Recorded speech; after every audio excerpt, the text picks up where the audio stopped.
तो दोस्तों एनएसडीएल ने अपने क्वार्टर वन के नंबर को डिस्क्लोज कर दिया है। तो चलिए देखते हैं क्या है क्वार्टर वन के नंबर्स के अंदर। डाटा लाख्स में मैं आपको क्रॉस में बता रहा हूँ। तो देखिए पिछले क्वार्टर में कंपनी 363 करोड़ का रेवेन्यू जनरेट की थी ऑपरेशन के थ्रू, पिछले साल 337 करोड़ के आसपास, जबकि अभी देखें तो कंपनी का रेवेन्यू 312 करोड़ आपको जाता हुआ देखने को मिला। तो साल से साल जाते हैं तो साल से साल कंपनी के रेवेन्यू के अंदर लगभग बोल सकते हैं 7 से 8% के आसपास की गिरावट आपको देखने को मिले। जबकि क्वार्टरली बेस पर जाते हैं तो क्वार्टरली बेस पे भी कंपनी के रेवेन्यू के अंदर लगभग 16% के आसपास की गिरावट है। तो कंपनी के रेवेन्यू देखें तो आपको साल से साल क्वार्टर गिरते हुए देखने को मिल रहा है। खर्चे की बात कर लेते हैं तो देखिए पिछले क्वार्टर में कंपनी 283 करोड़ खर्च की थी, पिछले साल 265 करोड़। अभी देखें तो कंपनी खर्चे 228 करोड़ आपको जाता हुआ देखने को मिला। तो खर्चे देखें तो खर्चे ठीक है, कंट्रोल में आपको देखने को मिल रहे हैं।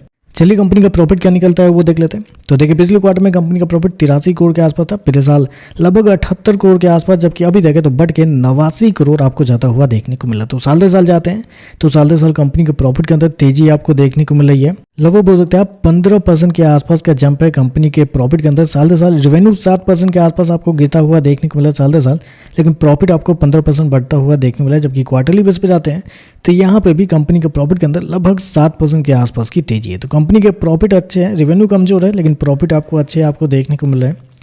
चलिए कंपनी के ईपीएस क्या निकलता है वो देखते हैं। तो देखिए पिछले क्वार्टर में कंपनी का ईपीएस 4.16 पिछले साल 3.90, अभी देखें तो 4.48 आपको जाता हुआ देखने को मिला। तो ओवरऑल देखें तो नंबर थोड़े से मिक्स कर सकते हैं, रेवेन्यू अच्छे हैं, प्रॉफिट कमजोर आपको देखने को मिल रहा है। सॉरी माफ कीजिएगा, उल्टा मैंने बोल दिया, रेवेन्यू कमजोर है, प्रॉफिट आपको अच्छे देखने को मिल रहे हैं। लेकिन अब मैं यहाँ पे एक चीज़ आपको समझाना चाहूँगा। अब ये जो नंबर है, इस नंबर को हमें कंपेयर करना पड़ेगा सीडीएसएल के नंबर के साथ, क्योंकि दोनों कंपनी लिस्टेड है और सीडीएसएल को पिछले 4-5 दिनों से थोड़ा सा अंडर वैल्यू किया जा रहा है, एनएसडीएल को थोड़ा बढ़ाया जा रहा है। तो थोड़ा सा यहाँ पे कंपेयर करके देखते हैं क्या हुआ है।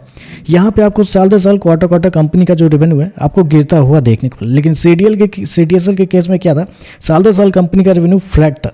याद रखिएगा, साल से साल कंपनी का रेवेन्यू फ्लैट था सीडीएसएल के केस में, और रेवेन्यू के अंदर क्वार्टरली बेस पे 15% के आसपास की तेजी आपको देखने को मिली थी। याद रखिए, तो सीडीएसएल आप कर सकते हैं, रेवेन्यू के मामले में सीडीएसएल बेहतर है एनएसडीएल के मुकाबले।